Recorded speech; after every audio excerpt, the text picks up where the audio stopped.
Welcome to Beyond Podcast. I'm your host, Anthony Petros, and we are super excited for today's guest. We are at the countdown to 200 episodes, and I promise that these last 10 episodes, we're going to have some great athletes on here, some great coaches on here, and even some people that kind of have spider webs into the sports world that have weaved in other areas.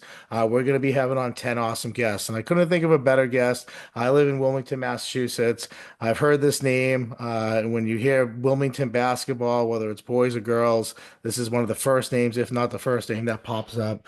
Statistically, we'll talk today, 1,000 point scorer, somebody who, personifies, I think, being a town athlete who stays at town, plays in town, and has a lot of success. And super excited to talk to her today. So without further ado, from Wilmington High School, but now we'll be at Bridgewater State this fall. Ava Boudreau, welcome to Beyond Podcast. Thank you for having me.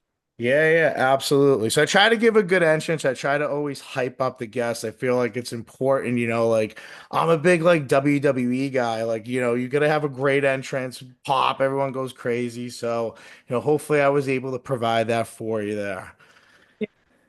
All right.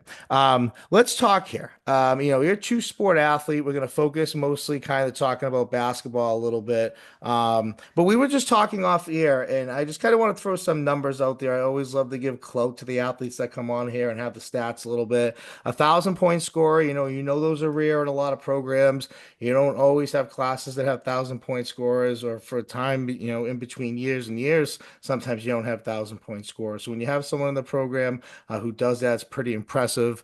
Just to throw some numbers out here, freshman year averaged 11.2 points a game, sophomore averaged 13 points a game, junior year 16.6 point game, senior year 18 points a game, scored 1,162 points. So someone who knows how to take the basketball and score, and that's kind of who we're talking to here. I'm gonna rewind a little bit. Talk about playing basketball in town. Obviously, you're somebody who grew up in Wilmington, goes to Wilmington High School. I live here. I know, especially basketball. There's a lot of camps. I saw you at a camp last week working at the high school. Talk about you kind of going through Wilmington a little bit, falling in love with basketball, and just kind of the development of your game. Yeah, so when I was little, I was like 4 or 5 years old. My parents put me into like this basketball program at the YMCA, and then I just did travel and AAU like throughout all the years, and I had so many like different good travel coaches, and then AAU I had better coaches, more teammates. Like I've just made a bunch of new friends and met like a bunch of like good people, and it's just taught me a bunch of skills today, and it's just throughout my like 12 years of basketball, it's just shown like a big improvement and like made a big impact on my life. Yeah, it's so interesting to me because I think nowadays, especially covering high school sports, you are starting to hear more of like freshmen who step on the scene and can contribute at the varsity level, not in just a small way, but sometimes as a big factor, a leading scorer, in any sport, the person who's kind of get having the most activity, you're starting to see that more and more. For you walking in as a ninth grader, basically averaging a little over 11 points a game. That means you're somewhat in a leadership role. I know that there's seniors and there's juniors, and you are the underclassmen, but you're also a contributor to the team. You're a big part of scoring. You're a part of them offensively. Talk about leadership style. I'm so curious of how you look at yourself as a leader and how you maybe lead your teammates the best you can. So yeah, freshman year, I was very nervous, so I just kind of went in with all I had and like tried to do whatever I could, like help whenever I needed to. But I also like stayed back because still like new to the team. And then my sophomore year, I actually was elected as a captain. I was I was still like trying to be laid back because those juniors and seniors who were also captains like in front of me, and it was just like hard because I like didn't really know what I was doing because I was still new on the team. But as the season went on, like I opened up a little more and I was like I found my voice like more and I realized like how much of an impact I could help like with. And then junior and senior year, I just like fully found my voice. We had a new coach my sophomore year, and I found my voice more with him. and I kind of just opened up and tried to do everything that I could to make the team better, have a successful season, just do whatever I could to help anybody, even like our coach if he needed something. Like I've had many different coaches, so I like knew what it was like to like struggle or like do good because I've also coached like a bunch of camps and I've been this like a assistant helper on like a travel team. So I've like had the experience. So like if he needed help, I would like obviously open up to him and like do whatever I could to help. So I love that early on, you were definitely more of kind of maybe a lead by example, hustling, doing extra practice in the game, diving for a ball, making a play. Like, great. You find your voice. The type of leadership when you find your voice, like if I watched you as someone just sideline watching, how are you vocalizing with your teammates? Are you tough leader? Are you positive leader? Are you kind of a mix of both? I mean, are you kind of like, some people are so calm on this podcast that I have on, and then we cover them, and they're like an animal, like they're a whole different animal. Am I seeing what I'm seeing, or is there kind of a different side to that? There is two sides, positive, but like really hard on myself. So sometimes I'll be down in games, like if I feel I'm not doing good, and other people will try to like boost my confidence and help me out. And then I'll just go back to like doing what I can, cheering for your teammates all the time, bringing the energy. Like if someone needs help, like obviously going up to them, doing whatever you can to help them out, cheering on the court, like doing whatever you can to just make an impact for the team. Now, you're interesting. Your game's so interesting because when you look at your numbers statistically, just at first glance, you average about 2 to 3 more points a season. So you're averaging a bucket, you're averaging a possession better, a shot better, consistency. Um, where maybe have you seen your game grow the most? I mean, obviously you were contributing early on, thinking your freshman year to your senior year. You said you worked on your game a lot. You played a lot of different, basketball outside of high school basketball. Where do you think you kind of found your game a little bit more, something that you found you improved on over these last 3 years? I mean, I feel like I've always been kind of a shooter. Like my threes have always been there. Like always practiced those. Wanted to show that like I put the effort in to be a good shooter. But over the years, I've like been to trainers, like coaches, like they've helped me like improve my game in the paint and like driving to the hoop. So I feel like down below, scoring like layups, getting rebounds, putting it back, doing whatever I can down there to like get rebounds or like points down there, like easy putbacks. So I feel like layups definitely. Um, you guys have a great gym. I think it's really cool. I think the kind of wraparound on top is, especially with packed house, big game, loud crowd. I think that that is a really cool aspect to have. Talk about playing in front of like your home crowd. I mean, you went into this season about 150 points. You knew you needed something around there to get yourself to 1,000 points to join that 1,000 point club. How was it to be able to kind of like know that you have the opportunity to do it your senior year, you have the opportunity to do it at home, you have the opportunity to do it and help push your team into a playoff run or a playoff push? Talk about that a little bit. It is awesome. Like I've always loved playing on this court. Like even when I was in travel, like I just like loved the high school gym. Like getting to like show my skills on that court, like trying to represent our school and just in high school, like seeing everybody come out to watch you, your friends, like the other teams, people, like parents, you want to show like what you can do and obviously like show them all you got, like try to like have a good game and just like having like all your friends there, your supporters, like it just feels good. Like them cheering you on, like if you get like a good three or like an and one, like hearing the crowd go like wild and it's just like awesome just hearing it.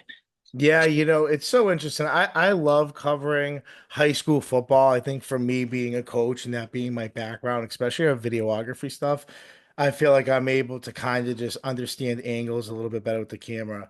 But there is nothing like high school basketball gym that is packed on a Friday night or a big league game or like you said, like roaring at big buckets.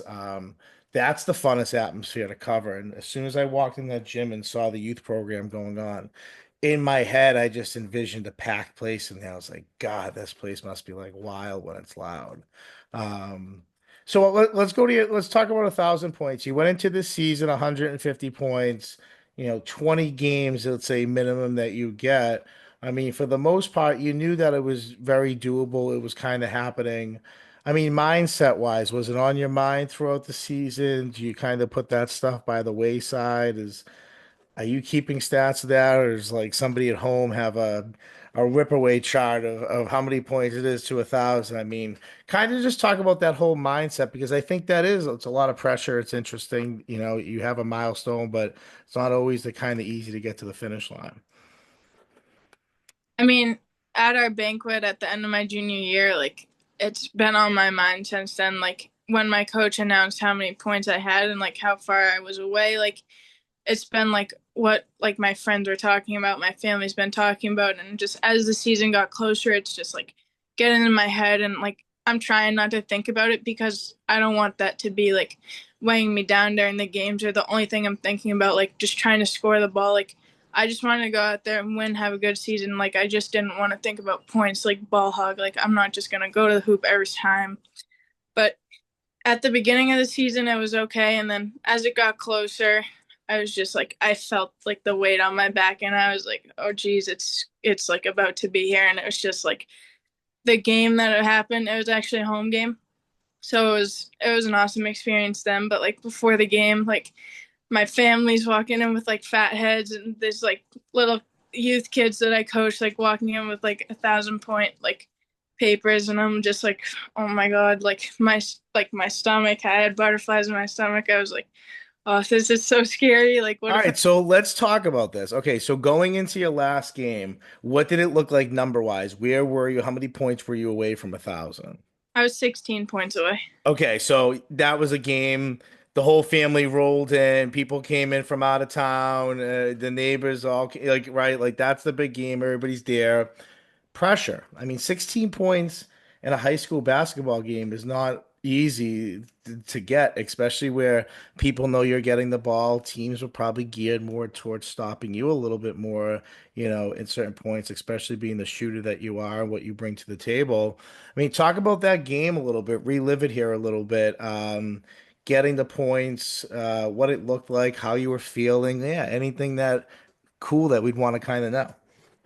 I mean, the beginning of the game, obviously scary. Like, I was like, there's always more games if I don't get it today. But I was obviously like, what if I don't get it? Everybody came, I'd be like embarrassed. Like, and then I started off like cold, like couldn't hit anything. All And right, then, so what were your numbers at the beginning? What were you at the beginning? um, I missed a few threes. And then I think at the end of the half, I had 10 or 12 points. Okay.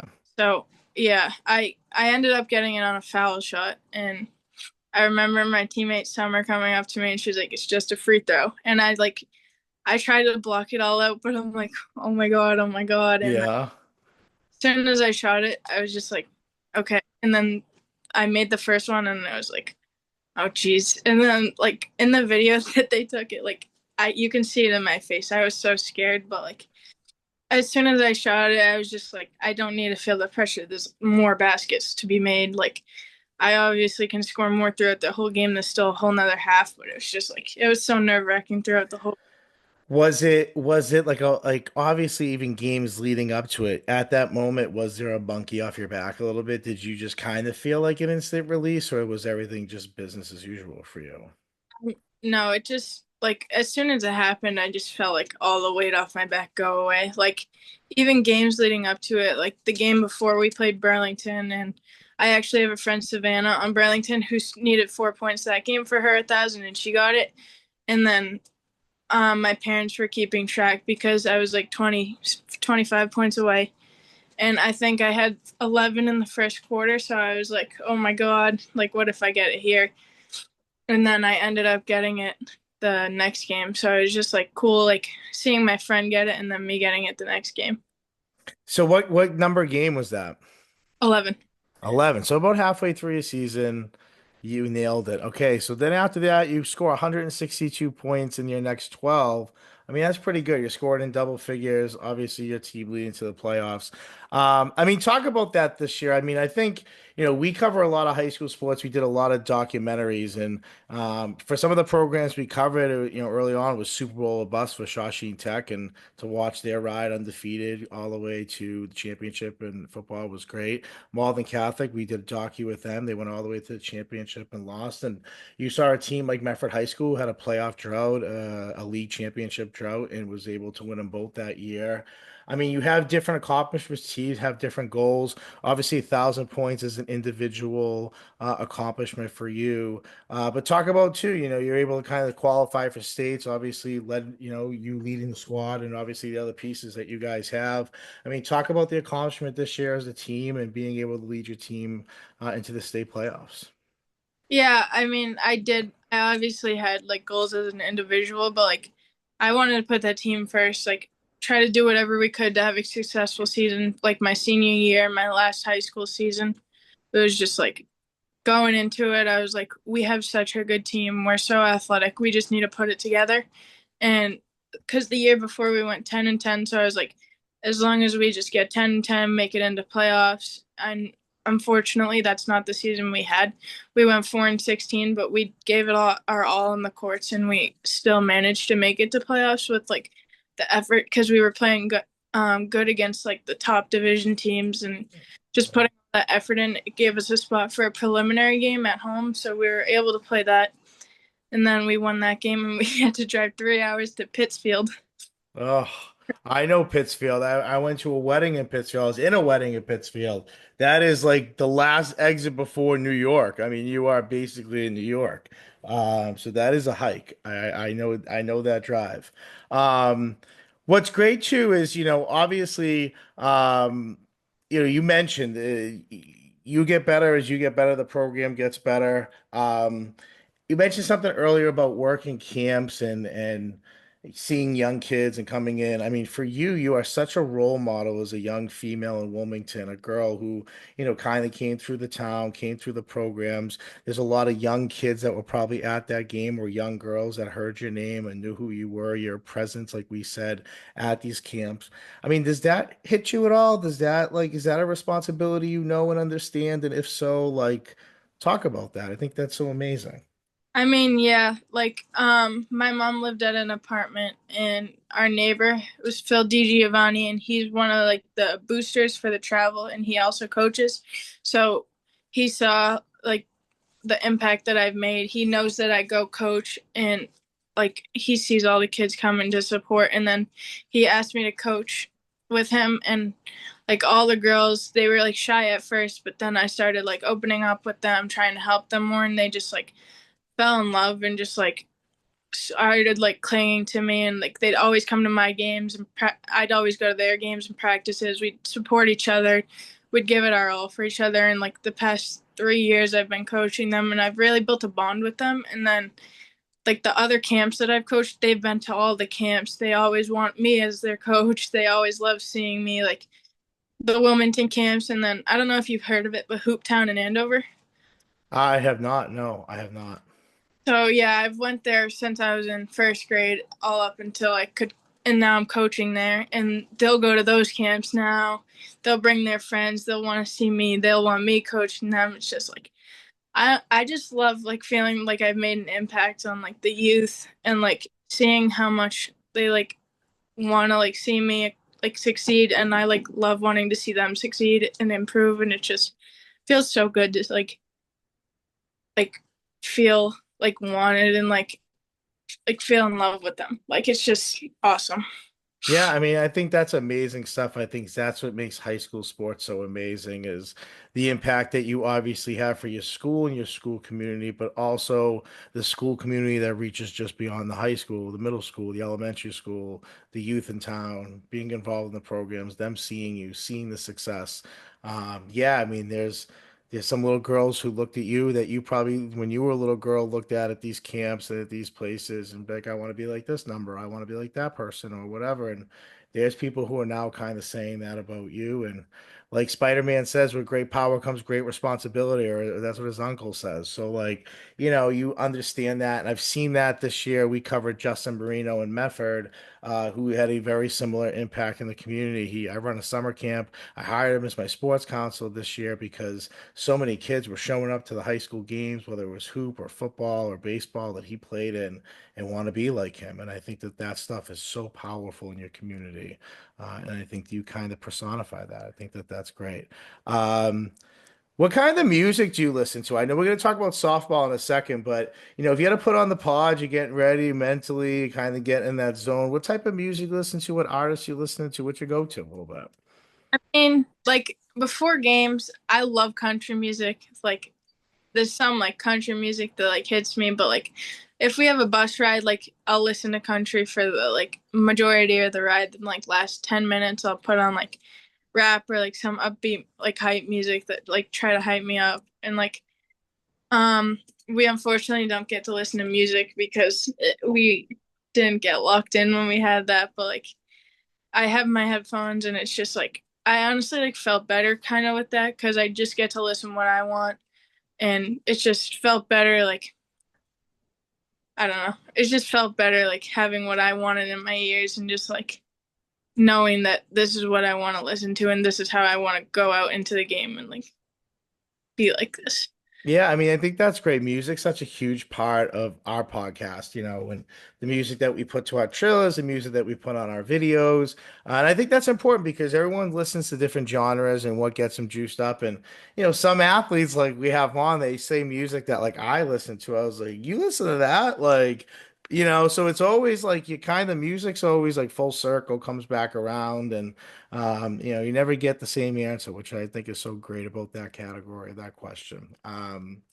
Now, for you, you're playing well, you're in high school, you're interested in playing college. Um, you're playing basketball. I know we mentioned at Bridgewater State University for you. Um, Talk about that a little bit as far as the recruitment process. We have a lot of athletes that listen. For you, I'm sure there were schools that were interested or schools that you were interested in, obviously major that you might be interested in. What school has those types of programs? Just talk about the things that were important to you when you were looking at a program to pick or a school to go to that really kind of made you help you make your final decision. So I obviously looked for a school that had my major and a school that had like a good education system. That was first because obviously I want to get a degree in what I want to do and like go into the future with like what I want to do. And then second thing was the basketball, like a good coach, a good team, like a fun team, just like people who wanted to be there, like people who wanted to work and get better and win. Just like so education and then sports, but like then putting it together and being like, this school has good education, this school has a good sports team. Like, is this like what will make me feel like home? And this will like what makes me feel like I want to be here. Obviously, I fell in love with Bridgewater like right when I went. Like the campus, I loved it. I've heard so much good stuff about the education like and then the sports. Like as soon as I met the coach, I was like, I love her. Like she's like someone who I want coaching me. I've heard so much good stuff about her, like the team, the facility. It was all awesome. It just like it made me feel like I like was at home. That's great. And obviously you make that choice. What are you looking to major in? Exercise science.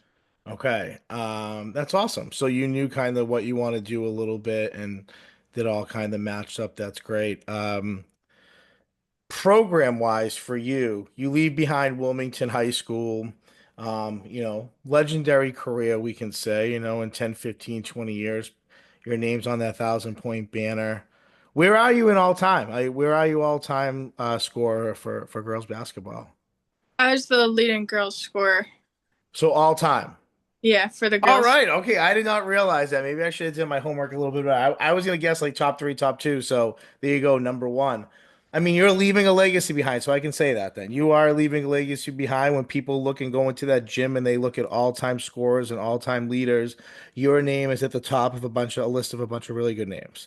Um, Talk about legacy leaving behind and how important that is to you and what you hope maybe some of these younger players took from your career, whether they were watching it or a part of it?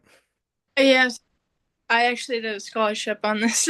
So I just wanted to leave behind like a positive legacy and like people like looking at me and like I want to be like her. I want to lead by example, give it all I have on the court, make an impact on the youth groups. Like it just I loved showing up for the little kids and like making them feel like I wanted them to get better, wanting to see them improve. Like I just wanted to leave my legacy as like being the best I could be, like in the game and to the community, like giving it your all, and no matter what you do, just like showing up for everything you can, giving it all on the court, doing whatever you can to make people happy and like show a positive impact for the community. I mean, that's great. And I think I mean, God, one of the questions I always ask to kind of close things out here is like, what's your advice to young athletes that are kind of going through the process of what you went through could contribute on to a program? And that's a perfect answer for that too. I think you kind of said everything that needed to be said for that. Um, for you, you obviously now you move in the fall, so on and so forth. What do you know about program? When's basketball really start for you? Does it start as soon as you kind of get on campus, or is there a little time in transition? How's that working? So I'm honestly not sure when it starts yet, but I think it starts end of October or like early November. So I have like a month or two as soon as I get on campus to like live the college life, like see what it's all about. But like as soon as it's time to put in the work for basketball, I'm just all in for that. I want to get playing time. Like I don't want to just go in and like sit there. I want to go in, play, like show what I can do. I love it. I want to ask you kind of a cool question because I've had a lot of athletes on here, and a lot of them allude to this, and I think you're a great example of this. Talk about what it meant in your career to do it in your hometown. I think a lot of times there's always people that go to different schools and different places and so on. But being able to kind of play for your hometown, play where you live type mentality, and to have success. I mean, do you think about that? Is that ever on your radar at all? That topic? I always looked forward to home games. Just like I wanted to see who was coming. I would always tell my friends to come to the games. My family, like I loved when people showed up for me, like knowing to like that I could show my skills on our home court. And especially like once I got to a 1,000 point game, like seeing how many people were there supporting me, like how many of the younger kids were there, my family, like anybody else. It was just so awesome and like heartwarming to like feel like loved by all these people and like seeing how many people support me and like followed my career, and it was just so cool to like feel that.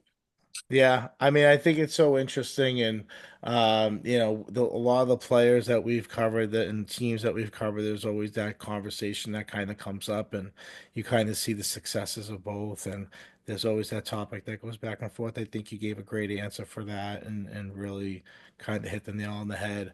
Um, Now, for you, what's something about you like outside of basketball? Who are you a little bit outside of hoop? Like, we'll talk about softball in a second, but I mean more of kind of like who are you school wise, belong to any clubs, a part of any community stuff? Like, who are you a little bit away from sport?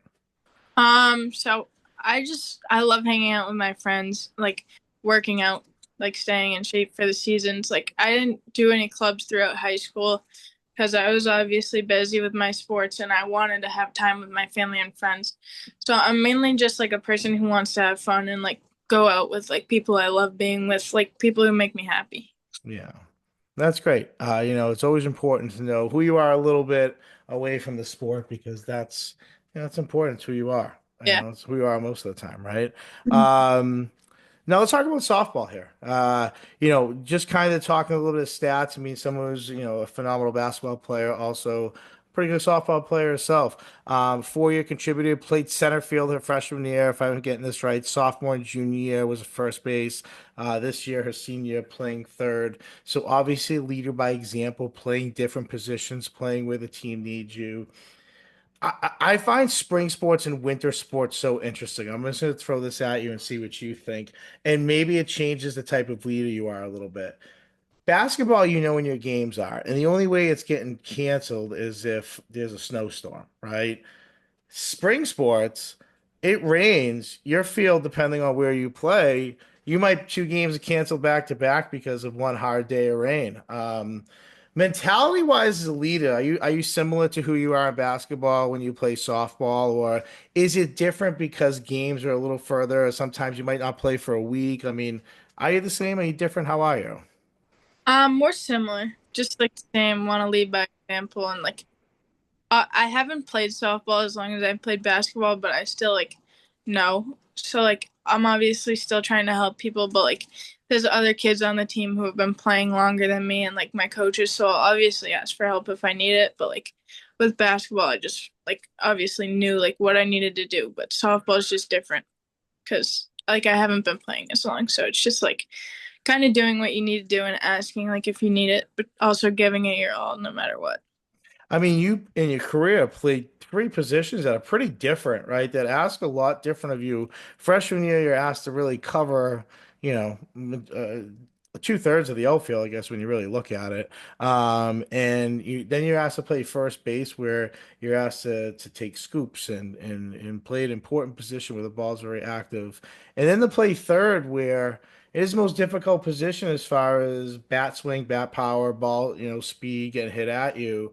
I mean, talk about playing those different positions because they're all different. I mean, they're all different skill sets and how you adaptable you kind of became over your 4 year career.